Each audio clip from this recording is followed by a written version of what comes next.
Welcome back to our A&Q series. We've got another question to wrestle with today, and it's pretty important. Does the Bible contradict itself? Now, if you think about it, this one matters a lot because all of our understanding about this Christian faith really comes back to the words of this book. I mean, if you've watched any of these other videos in this series, you know that we really depend on trusting what the Bible says in order to make sense of our questions. So if the book that we're using as our primary source for truth, if it contradicts itself, well, it might still have some good stuff in there for us to learn from, but I'm not counting on it anymore as a source of truth. In other words, some of what we're asking today is, how do I know the Bible's reliable? How do I know I can trust it? So, over the course of time, there have been a whole bunch of people that have tried to point out discrepancies in the Bible, to discredit it by showing its inconsistency, either in its message or in its historical claims. And to be fair, I won't tell you that this book isn't complicated, or that there aren't some head scratchers in there. There are. The Bible is ancient. It was written, according to one count, by over 40 authors over the course of 1,500 years. Now still, I believe this book is for us and it speaks to us today as it has for every generation.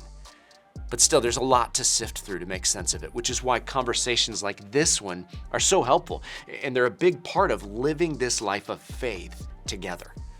All right, so let's look at a couple of places where some might think the Bible is contradicting itself. The first place that some people go to is in its message. For example, in the Old Testament, there's this famous commandment where God tells people that when it comes to justice, the punishment should fit the crime. He says, an eye for an eye, a tooth for a tooth. But in the New Testament, there's a place where it almost seems like Jesus is correcting this. In Matthew, Jesus says, you've heard an eye for an eye, but I say that if somebody slaps you on the right cheek, turn to them the other cheek also. So, is Jesus saying that the Old Testament commandment was wrong? Is he contradicting what God says? The short answer is no. He's actually just doing what a lot of Jewish rabbis did back in that day, which is he was adding to an Old Testament commandment in order to bring clarity. See, it's important to understand that when God gave his people this idea of an eye for an eye, what he was really trying to do was constrain their desire for payback or for vengeance, to keep things from spiraling out of hand. Jesus says yes to that, and it's even more. This is what it looks like for us to live well together, to reflect who God is to the world around us, even when someone's done us wrong.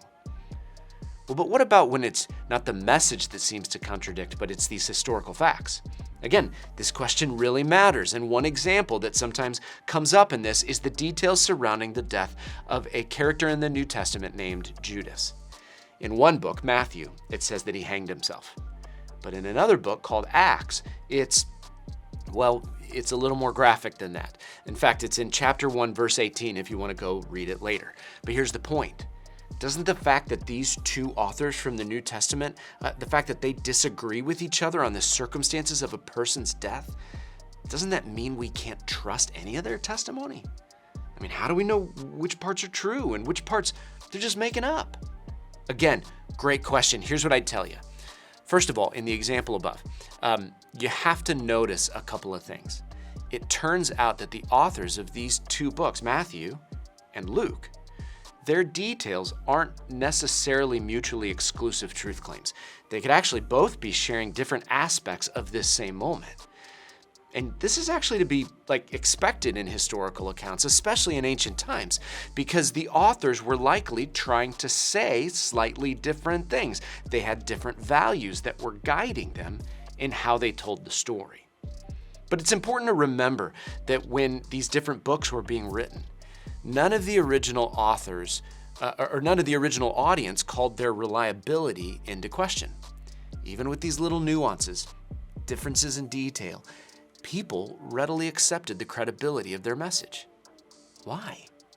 Well, I want to give you two reasons as we kind of wrap this up. First, because if there's anything true about the Bible, it is that it is absolutely consistent in its portrayal of the truths that matter most. From beginning to end, the story of God at work in this world and his son Jesus never wavers in its message. In fact, if the Bible is remarkable about anything, it's its consistency, not its contradictions.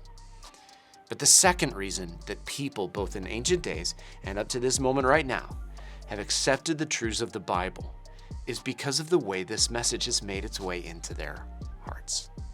See, the truth of the Bible, that there's a God who loves us, who pursues us, who even makes himself known to us through the words and stories of this most remarkable book, well, that changes us. It transforms us. Now, as always, I'm sure that this conversation has led to even more questions. So let's keep talking. What else do you want to know about? What other questions do you have? Keep them coming. Be sure to subscribe, and we'll be back soon with more answers and probably more questions.